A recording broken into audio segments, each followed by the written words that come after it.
बहनों को जहेज़ देते हो, वरासत क्यों नहीं देते हो? ये गल्लां मेरा ख्याल है चंगियां नहीं लग रही।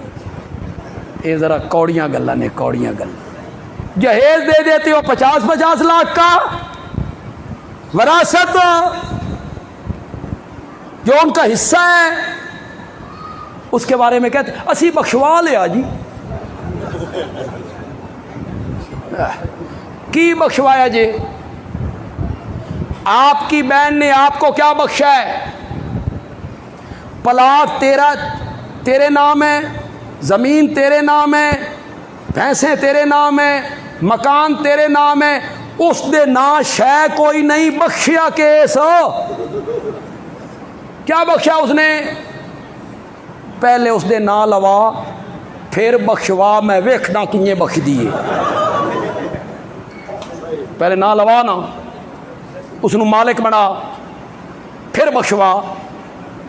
भाई असी वो बहन है, वो सोचती है माँ बाप मर गए, ए भिरा दा घर है, इत्थे आना तो इत्थे रहना, भिरा नू की आख।